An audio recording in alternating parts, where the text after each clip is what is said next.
saya Syariah Kabiri dengan belakang 070. Saya Firman Suryawaya teman di belakang 96. Saya Raja Nanti dengan belakang 073. Di sini terdapat learning objektifnya. Yang pertama, 17.1 itu akan membahas tentang jelaskan nilai dari metode rekrutmen. Terus 17.2 itu sebutkan metode seleksi awal. 17.3 identifikasi metode seleksi substantif yang paling berguna. 17.4 bandingkan jenis-jenis program pelatihan. Terus 17.5 itu daftar metode kerja kinerja. 17.6 itu bahas bagaimana akomodasi yang wajar dapat menciptakan tempat kerja yang aksesibel. Terus 17.7 itu jelaskan peran kepemimpinan dan sumber daya manusia dalam organisasi. Yang pertama, di 17 rekrutmen itu ada applicant attraction, yang dimana itu sejauh mana seseorang itu tertarik pada suatu organisasi, berniat melamar kerja di organisasi tersebut dan bersedia menerima tawaran kerja jika diberikan. Di sini daya tarik pelamar itu dipengaruhi oleh yang pertama itu karakteristik pekerjaan dan organisasi, misalnya gaji atau reputasinya. Terus yang kedua itu persepsi kecocokan pelamar dengan organisasi. Yang ketiga itu kesan terhadap rekrut. Jadi kalau misalnya kita melamar, kadang kan kita suka lihat rekrutnya itu humble gak atau ramah gak gitu kan. Kalau misalnya ramah ya kita pasti tertarik sama organisasi tersebut atau pesan tersebut. Terus yang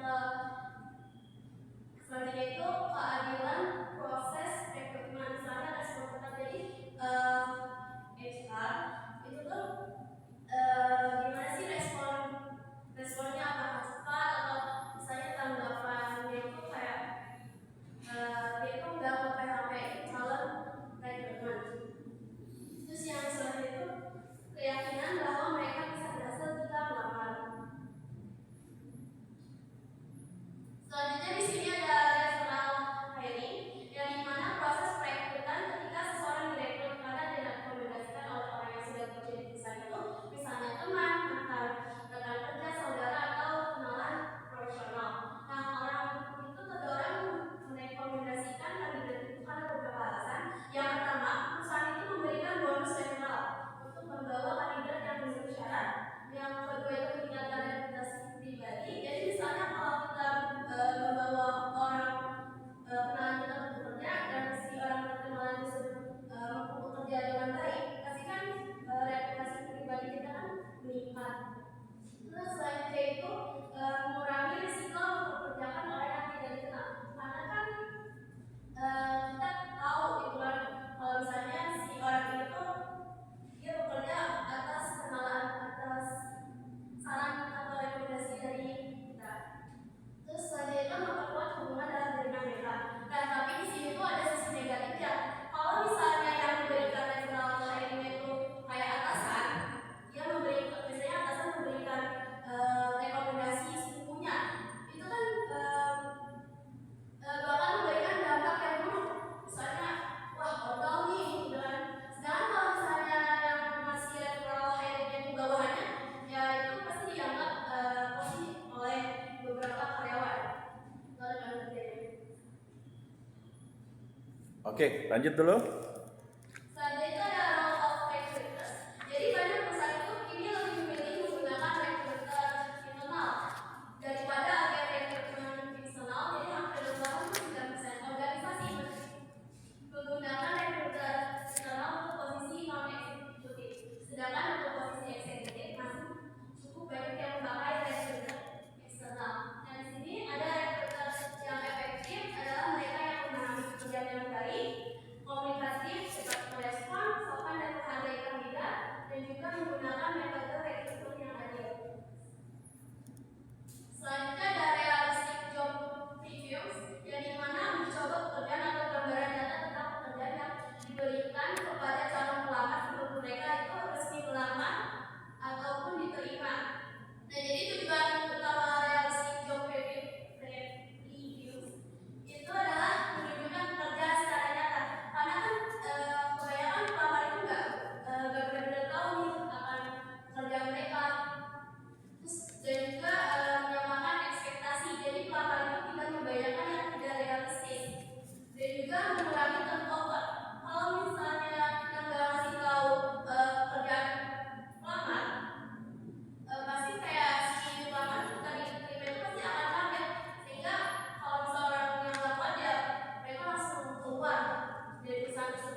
keempat, dia memanfaatkan mesin learning untuk memprediksi kinerja dan turnover.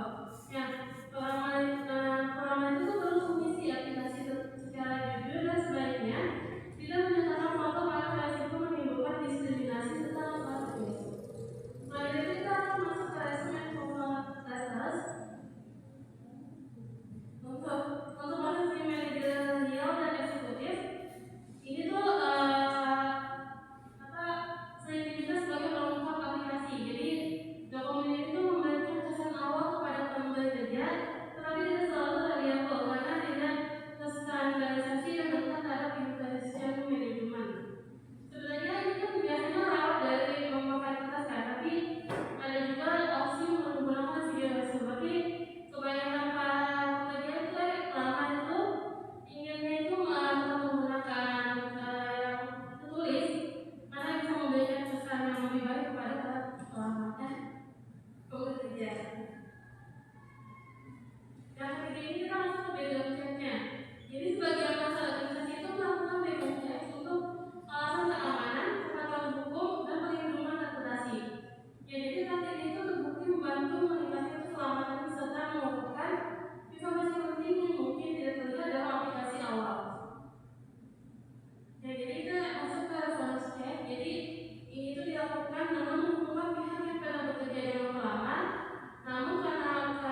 terus juga mendorong penerimaan keberagaman hingga menjaga keseimbangan hidup.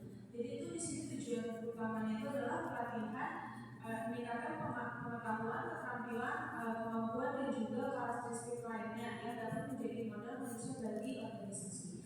Nah di sini ada dua pelatihan yang berbeda dari pendidikan. Yang pertama itu ada pendidikan yang berfokus pada memperoleh pengetahuan dan informasi. Lalu yang kedua itu ada pelatihan fokus pada penerapan, pembangunan keterampilan, pengembangan kemampuan dan juga penguatan kompetensi seperti adaptabilitas, kecerdasan emosional dan juga kepemimpinan. Nah di sini adalah salah satu area penting pelatihan etika yang membantu karyawan mengenali isu moral, mengelola emosi moral dan juga melihat berbagai perspektif dan juga bertindak dengan etika. Nah pelatihan etika itu terbukti meningkatkan rasa hormat, kesopanan, kepercayaan dan juga kepuasan kerja serta menurunkan perilaku tidak sopan dan absensi. Nah di sini ada training method. Nah di sini ada metode training. Nah di sini tuh metode training itu ada 4. Nah di sini tuh yang pertama ada ISD atau Instructional System Design.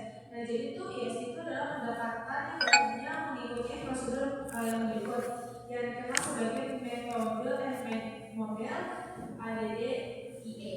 Nah, yang pertama itu ada analisis. Nah, jadi itu analisis itu menentukan keterampilan, kemampuan dan juga karakteristik lainnya yang perlu dilatih.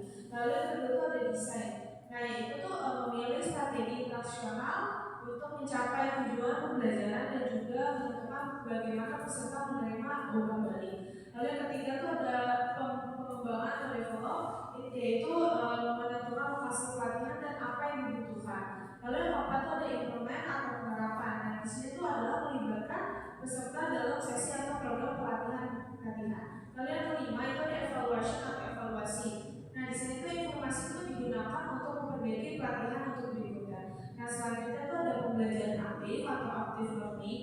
Nah, jadi itu active learning itu mencakup ada 4. Nah, yang pertama itu ada fokus pada peserta pelatihan agar terlibat langsung dan bereksperimen. Lalu yang kedua itu ada prinsip. Jadi prinsip itu tuh ada eksplorasi dan refleksi, menormalisasikan kesalahan sama mengolah emosi. Lalu yang ketiga itu ada efektif meningkatkan keterampilan dan hasil pelatihan. Lalu yang keempat dan terakhir itu ada tantangan, bisa membuat frustasi jika tanpa arahan dan juga tidak cocok bagi semua orang. Nah, lalu di sini ada training, metode training juga. Yang ketiga itu ada pembelajaran yang aktif, interaktif atau interaktif learning. Nah, di sini juga ada 4. Yang pertama itu ada menambahkan pembelajaran melalui interaksi sosial atau pelatihan peserta antar peserta. Lalu yang kedua itu ada hubungan yang positif yang meningkatkan keterlibatan dan juga hasil pelatihan. Lalu yang ketiga itu ada transfer pelatihan yang dipengaruhi oleh budaya organisasi. Lalu yang terakhir yang keempat itu bisa diperkuat melalui diskusi kelompok dan juga refleksi bersama atau after action reviews. Lalu yang terakhir dari training metode training itu adalah e-learning.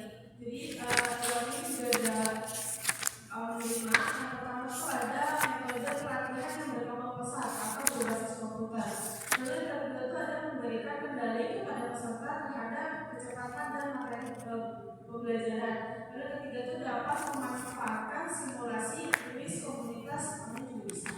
Lalu yang keempat itu ada lebih efektif jika ada pengingat tujuan, strategi belajar dan juga pelajaran progres. Lalu yang terakhir itu ada mencakup micro lessons, terus tips cepat dan juga games pembelajaran via perangkat mobile.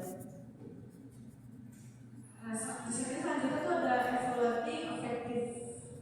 Yang pertama itu ada efektivitas pelatihan yang dapat diukur dari yang pertama itu ada kepuasan peserta, lalu itu ada tingkat pembelajaran, yang ketiga itu ada penerapan hasil pelatihan di tempat kerja atau transfer, lalu yang keempat itu ada serta pengembalian investasi atau ROI bagi perusahaan. Nah, jadi keempat yang tadi itu adalah hasil tersebut tidak saling berkaitan. Nah, pelatihan yang menyenangkan itu belum tentu efektif meningkatkan kinerja dan juga perubahan perilaku karyawan yang kadang tidak sebanding dengan biaya pelatihannya. Nah, oleh karena itu evaluasi pelatihan itu harus dilakukan secara menyeluruh dan juga mengukur berbagai hasil, bukan hanya satu aspek. Ya, lanjut dulu.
suppliers, clients atau customer.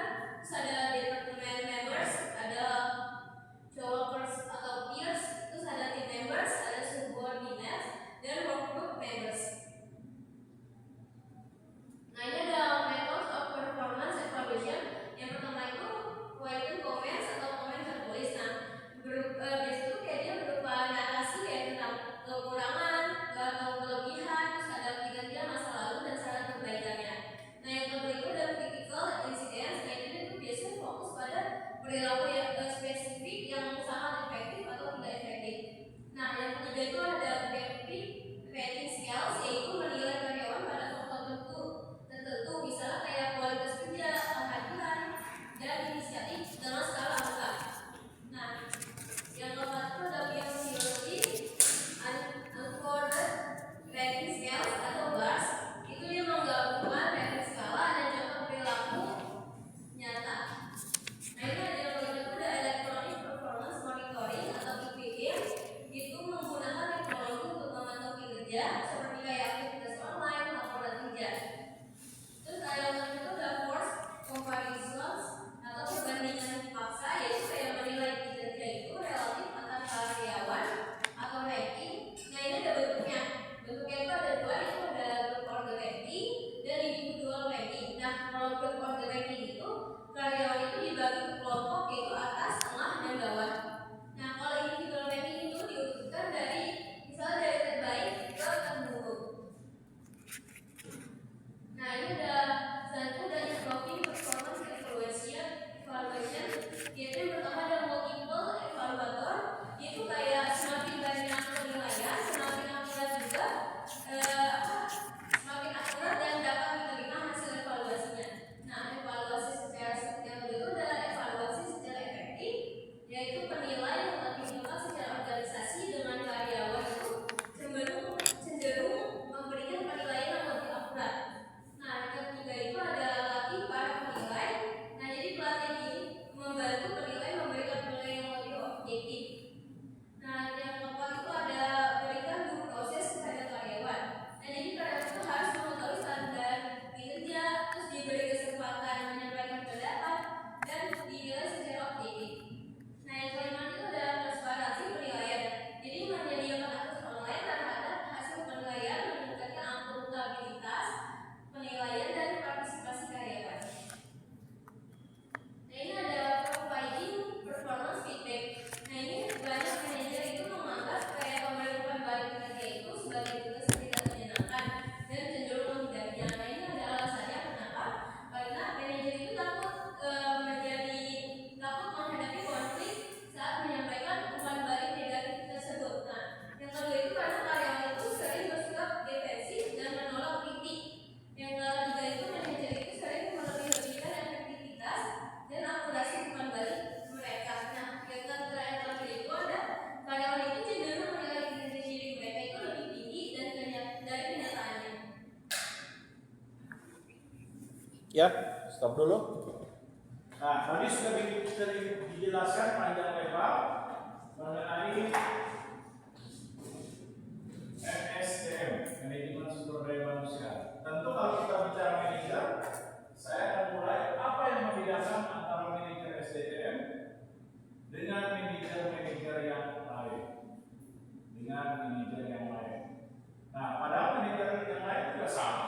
Ada fungsi manajemen, planning, organisasi, efektif, controlling, lalu juga ada kemampuan teknis, manusiawi, dan juga ada kemampuan prosedural. Lalu manajer lain juga sama, mencapai tujuan dan sasaran, menekankan efisiensi dan efektivitas. Yang membedakan apa? Nah, coba dari sini, pojok. Nah, yang membedakan manajer SDM dengan manajer yang lain seperti marketing, finance, terus produksi, dan lain sebagainya. Kira-kira apa? Saya itu fokusnya lebih ke sumber daya manusia para karyawan. Oke, berfokus kepada sumber daya manusia SDM. Nah, oke. Artinya lagi seperti apa sih berfokus pada SDM itu? Nah, bagaimana menilai sumber daya manusia atau pekerjanya. Bagaimana nih?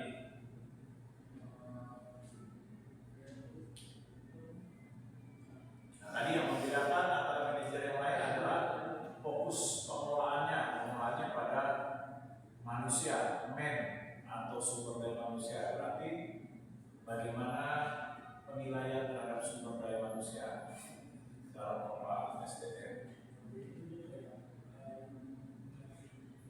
Nah, itu tugasnya, nanti tugas sama tanggung jawab. Nah, makna dari pengelolaan SDM-nya itu apa?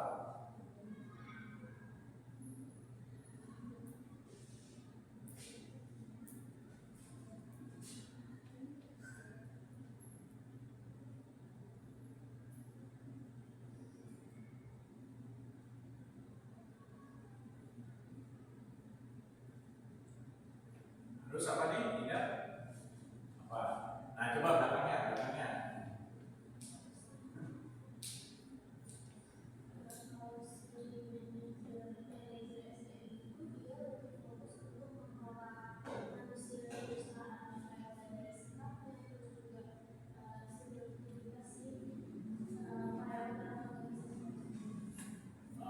Berarti yang membedakan pertama dari pengelolaannya, kita bisa lihat dari pengelolaannya kepada unsur manusia. Yang kedua apa? Ingat, sumber daya manusia harus dianggap sebagai nilai aset yang unik yang dimiliki perusahaan. Kenapa?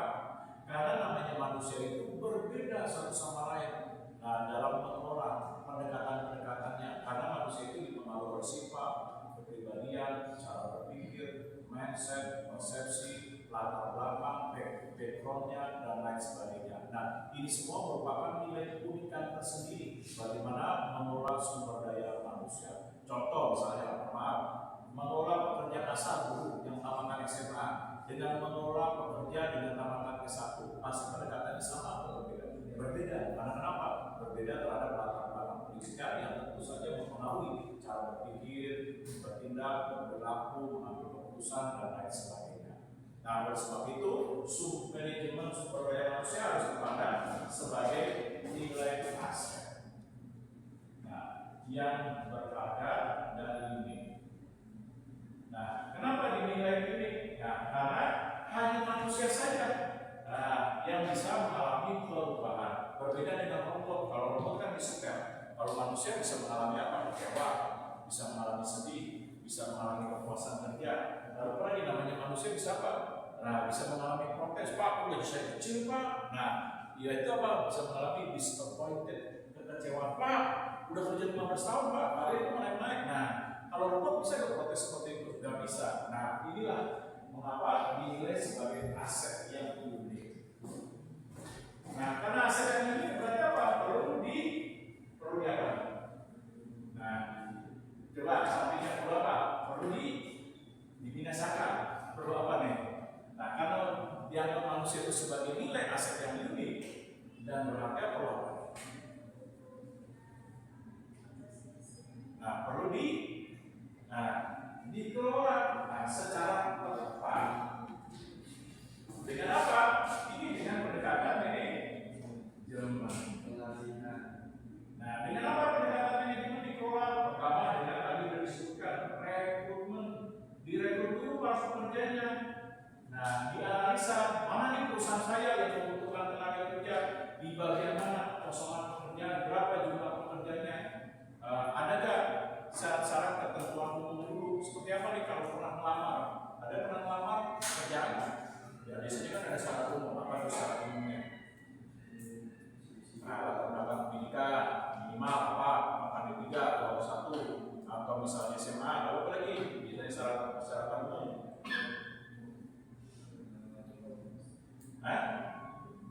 Umur, jenis kelamin. Nah, apakah pekerjaannya khusus untuk wanita, pria, atau keduanya diperbolehkan? Nah, lalu apa lagi? Syarat umum. Nah, kesehatan, berkelakuan baik, mencantumkan SKCK, dan lain sebagainya. Nah, sesudah itu apa? Nah, sudah direkrut, nanti perusahaan ngapain? Nah, seleksi. Jadi surat lamarannya, katakan ini surat lamaran masuk apa ini? Dibakar. Habis itu abunya diminum.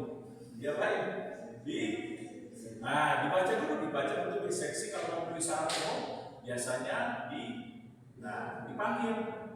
Selamat siang, kami dari PT misalnya Bunga Rampai Sentosa ingin mengundang Bapak Epan untuk hadir dalam perusahaan pada jam 9.30 di tower lantai 8 gedung Sudirman.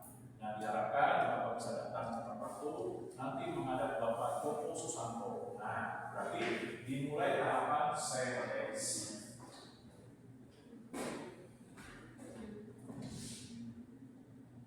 Nah, biasanya tahapan seleksi apa yang dilakukan? Nah, dalam seleksi, ya biasanya ada beberapa perusahaan melakukan tes tertulis dulu, ada yang wawancara. Tes tertulis itu apa? Biasanya psikotes. Ada yang pernah coba tes psikotes di sini? Nah, bagaimana coba sering cerita psikotes? Nah, seperti apa nih? Nilai sifat, penilaian, karakter sama psikotes biasanya satu lagi IQ atau question intelligence.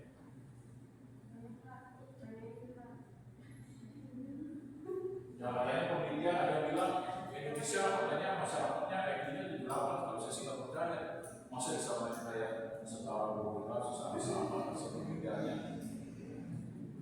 Nah, kalau menurut saya sih bukan bodoh, orang Indonesia itu bandel. Sebenarnya apa?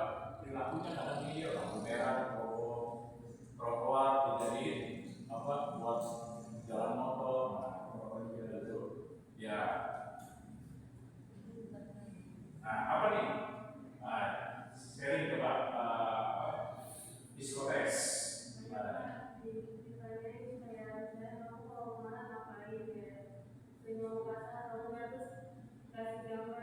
Oke, misalnya psikotes pertama apa?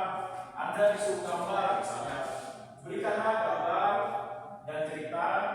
Nah, berdasarkan 5, misalnya contoh 1, 2, 3, 4. Nah, apa saja nih? Misalnya pakai ada bentuknya kotak, disuruh teruskan menjadi sebuah gambar segitiga. Ada bentuknya, nah seperti ini. Ada bentuknya misalnya, nah ini diteruskan menjadi gambar apa, nanti berikan penjelasan. Lalu apa lagi? Nah, setelah ini psikotes biasanya dikasih nih kertas kosong. Nah, kertas kosong anak-anak. Nah, nanti Anda dikasih pensil tua untuk menggambar suatu wajah. Nah, nanti nggak perlu sebagus pelukis juga, cuma dilihat doang dari goresan-goresan yang Anda buat. Nggak boleh pakai alat bantu, cuma pensil aja. Nah, bagaimana sih goresan itu memberikan makna terhadap sifat dan karakter Anda? Nah, lalu apa lagi? Tes psikotes menilai karakter Anda. Misalnya nih, pertanyaannya bilang tanda X mana yang sering Anda lakukan? Misalnya dalam mengisi waktu luang. Nah, ini ada pilihan A, B, C, D misalnya. Dalam mengisi waktu luang mana yang Anda sering lakukan? Pertama, saya merasa senang apabila mengisi waktu luang sambil mendengar musik. Yang kedua, dalam mengisi waktu luang saya sangat senang dalam melakukan aktivitas sosial seperti terlibat dalam organisasi. Yang ketiga, dalam waktu luang saya lebih banyak mengisi di dalam kesunyian seperti dalam kesendirian, karena dalam kesendirian itu energi saya seperti dibangkitkan. Yang ketiga, dalam hal mengisi waktu luang saya lebih sering berkumpul bersama teman-teman. Yang kelima, misalnya dalam mengisi waktu luang saya lebih banyak untuk berada di misalnya di dalam seminar. Nah, mana ini yang diisi? Nah, ini contoh. Nah, terus lalu apa lagi? Biasa.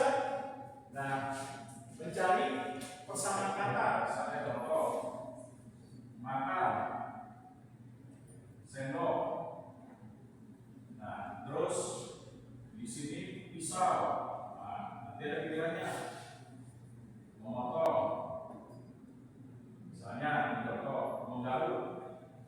Nah, atau mengumpul. Atau misalnya di jawaban ekstrim membunuh. Nah, mana? Nah, ini. Lalu apa lagi contoh psikotes?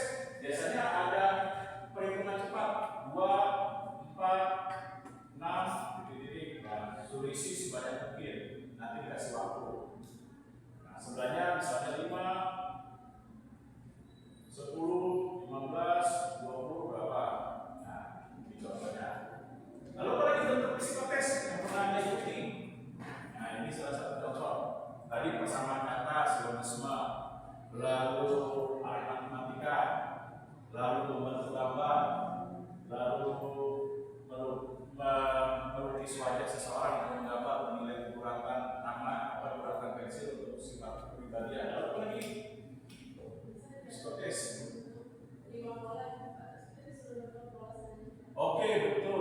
mencari 5 pola yang sama. Nah, mana? Nah, inilah contoh psikotes. Nah, setelah psikotes lulus, berarti apa nih? Wawancara. Nah, biasanya wawancara apa nih yang ditanya? Ada yang pernah coba di sini melamar pekerjaan? Nah, mungkin kan? Ada yang pernah coba? Melamar atau mungkin pernah melamar jadi asus kan juga ada wawancara juga. Asisten dosen di sini. Apa? Nah, biasanya wawancara biasanya ditanyai ya pemahaman dari bidang yang kita lamar. Oke, misalnya contoh, kamu melamar di sini, misalnya manajernya pegang catatan, apa sih tujuan kamu, motivasi kamu melamar di perusahaan ini? Nah, seandainya kamu diterima di perusahaan ini, apa kontribusi yang kamu bisa berikan bagi perusahaan? Nah, dengan background pendidikan kamu berupa sarjana ekonomi mengambil manajemen, nah seberapa besar nih keterampilan yang kamu bisa berikan bagi perusahaan dalam meningkatkan produktivitas? Pertanyaan selanjutnya, kamu kan melamar di posisi marketing sebagai tenaga penjual. Coba apa sih tugas dan peran marketing yang kamu tahu? Nah, ini contohnya. Nah, sesudah itu apa? Seleksi. Kalau sudah selesai wawancara. Nah, habis selesai wawancara, biasanya kalau manajer oke setuju, biasanya ayam kerja perilakunya malu senyum-senyum wah. Berarti ini apa calon penawarannya dinilai bagus mantap. Nah, biasanya ada saling senyum. Nah, apalagi nih habis selesai wawancara ini. Nah, jangan training dulu, biasanya ada tes kesehatan. Nah, biasanya kalau perusahaan ada yang bekerja sama dengan rumah sakit atau puskesmas, dikasih rekomendasi, Pak, tolong Bu, nanti ini Ibu cek ya kesehatan di rekomendasi rumah sakit atau puskesmas kami. Nah, nanti bisa diambil urin atau diambil sedikit darahnya. Nah, sesudah itu apa? Nah, habis tes kesehatan. Tes kesehatan lulus. Nah, tidak ada sedikit pun terindikasi pengguna narkoba, nah, atau ada penyakit berbahaya yang bisa menularkan. Nah, biasanya apa lagi tesnya? Nah, tes kelakuan baik. Nah, kalau di Indonesia biasanya meminta surat SKCK. Nah, habis seleksi lulus, biasanya apa nih? Selesai seleksi lulus. Seleksi oke, lulus. Biasanya kan, nah kalau zaman dulu biasanya pakai surat selamat kepada Depan, kami dari PT Bunga Sentosa Sejahtera menerima Anda menjadi bagian dari perusahaan kami yang akan ditempatkan di bagian marketing sebagai public relation misalnya. Nah, nanti tugas-tugas Anda dan kontrak kerja akan menyusul. Nah, biasanya dipanggil dulu. Nah, ini kontrak kerja, baca dulu sebelum Anda tanda tangan di atas materai. Nah, baca dengan lengkap, setuju atau tidak, kewajiban, hak. Nah, apa saja yang Anda terima, gaji, bonus, insentifnya, dan lain sebagainya. Lalu bagaimana nanti penilaian probationnya, percobaan. Nah, tanda tangan juga dibaca dulu. Nah, sesudah itu apa? Nah, baru ditempatkan karena ada pengalaman di marketing. Nanti perusahaan akan mengasih tahu, nih tugas marketing ya. Nah, job desk-nya, kewenangan, tanggung jawab, kemampuan, keterampilan yang Anda harus miliki dan lain sebagainya. Targetnya harus tercapai. Nah, setelah itu apa? Nah, kalau sudah ditempatkan, dikasih tahu kewenangan, pekerjaan, hak, kewajiban, tugas, tanggung jawab, apalagi. Nah, setelah penempatan, jangan lupa, karena habis penempatan apa nih? Namanya orang harus dibekali apa nih? Dibekali apa? Skill. Nah, berarti diberikan pelatihan, tingkatkan kemampuan keahliannya, supaya nantinya kalau udah Depan bekerja sebagai bagian dari marketing, bagian public relation, dia catatan dalam menjalankan tugas dalam apa? Komunikasinya, public speaking-nya. Nah, setelah itu apa? Setelah pelatihan, nah berarti Depan apa? Menunjukkan performanya. Bagaimana Depan menunjukkan performanya yang terbaik dari bekerjanya, menjalankan tugas, kewajiban, tanggung jawab, beban kerja. Nah, keterampilan kompetensi kompetensinya ditunjukkan. Setelah itu apa? Depan selesai, pecat? Enggak. Setelah ditunjukkan kemampuan, ini ngapain? Diomelin, oh, soalnya lu belagu. Nah, diapain nih? Kata diomelin, soalnya lu belagu. Nah, jangan lupa dinilai prestasi kerjanya. Nah, dinilai prestasi kerjanya, dievaluasi, dilihat, nah, bagaimana pelaksanaan tugasnya. Setelah oke, apa nih Depan? Setelah oke, bagus. Nah, baru diperhatikan nilai karirnya bagaimana ketika dia bekerja sebagai di departemen pemasaran, ditempatkan di public speaking, karirnya bagaimana, jenjang karirnya dipikirkan, dipersiapkan. Nah, setelah itu apa namanya kerja? Apa yang diperlukan? Dia perlu ongkos, namanya kerja, perlu makan, perlu meningkatkan kemampuan berupa kursus-kursus. Semua itu butuh apa? Butuh ini. Nggak mungkin butuh daun. Berarti butuh apa nih? Butuh uang. Nah, berarti apa? Namanya Depan harus diperhatikan kesejahteraannya, gajinya, bonusnya, insentifnya, tunjangannya. Nah, setelah itu apa? Namanya manusia Depan bekerja suatu saat pasti tidak lagi produktif. Nah, namanya manusia umurnya bisa bertambah. Nah, kalau bertambah biasanya contoh Depan udah masuk usia katakanlah 50, nggak mungkin seenergik di usia 20 atau 30 tahun. Nah, penurunan untuk produktivitas berarti perlu diapain nih dalam mengelola SDM? Dipersiapkan tunjangan hari, jangan lupa hari tua. Lalu apalagi namanya bekerja, bisa saja mengalami hal-hal yang tidak menyenangkan. Misalnya mengalami kecelakaan. Kalau udah kecelakaan langsung ke rumah sakit. Apa nih? Apakah manajemen SDM bilang, wah, turut prihatin ya? Biayanya gimana Pak? Oh, biaya sendiri. Ya aku begitu Pak. Oh, bodo amat dari tahu. Apa seperti itu manajer SDM? Nah, berarti dipersiapkan adanya perhatian, keselamatan, keamanan, kesehatan kerja berupa asuransi, perlindungan. Nah, setelah itu, namanya bekerja. Nah, perlu apa? Hubungan yang baik antara Depan bekerja dengan manajernya. Berarti harus diperhatikan apa? Nah, yang lagi ngambil di kuliah, hubungan kerja yang baik antara majikan, pemilik usaha, manajer dengan Depan bekerja. Tapi harus memperhatikan apa? Yang sekarang lagi belajar apa? Oh, hubungan industrial, betul. Harus memperhatikan hubungan baik. Nah, dengan pekerja, manajer, pemilik usaha, lalu bagaimana pemilik usaha mentaati dalam pengelolaan tenaga kerja berdasarkan undang-undang tenaga kerja, lalu apalagi memperhatikan serikat pekerja. Nah, setelah itu apa? Nah, namanya manusia suatu saat tua. Nah, tua. Gak mungkin manusia itu selamanya perkasa, abadi, immortal. Nah, pasti namanya manusia pasti tua.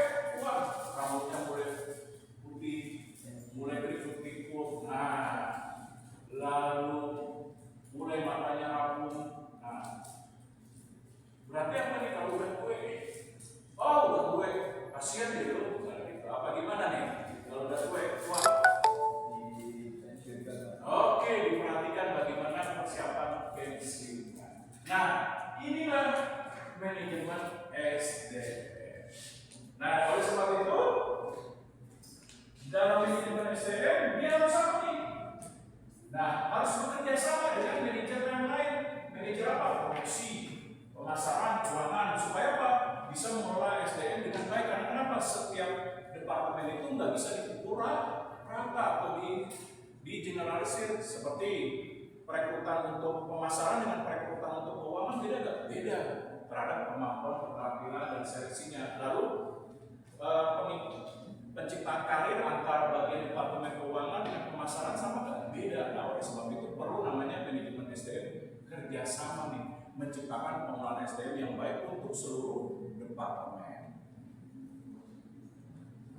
Nah, lalu lagi dia harus kerjasama juga dengan departemen SDM itu sendiri, di mana departemen SDM itu terbentuk dari apa? Ada unit karir, unit kesejahteraan, unit pelatihan, unit pengembangan, lalu unit biaya pensiun. Nah, itu semua harus kerjasama supaya menciptakan pengelolaan SDM yang efektif.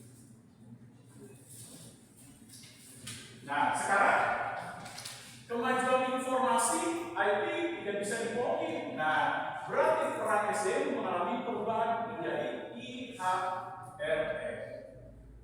Nah, kalau jadi IHRM apa nih peranan SDM? Atau sekarang yang kalian sudah ambil nih, udah ambil belum? Manajemen SDM digital. Nah, bahasa kerennya IHRM, Information Human Resource Management. Bahasa lainnya ADAS itu manajemen SDM digital. Udah ambil belum? SDM digital. Ada nanti kalau konsentrasi, ada SDM digital menggantikan mata kuliah SDM kompetensi udah dihapus, diganti mata kuliah SDM digital. Nah, kalau SDM digital apa nih peranannya? Berarti menggunakan IT untuk mengelola SDM. Seperti apa sekarang? Perekrutan sudah dilakukan berdasarkan elektronik dengan cara apa? Menggunakan JobsDB, apalagi JobStreet. Nah, lalu apa lagi sekarang? Wawancara sudah menggunakan Zoom. Nah, inilah peranan information teknologi untuk membantu dalam pengelolaan SDM. Lalu apa lagi? Sekarang seleksi nih, beberapa perusahaan melakukan seleksi. Nah, tes tertulisnya dengan menggunakan komputer juga. Misalnya psikotesnya bisa jarak jauh. Nah, lalu psikotesnya bukan pakai pensil lagi, dan juga ada ruangan komputer seperti di perusahaan-perusahaan besar.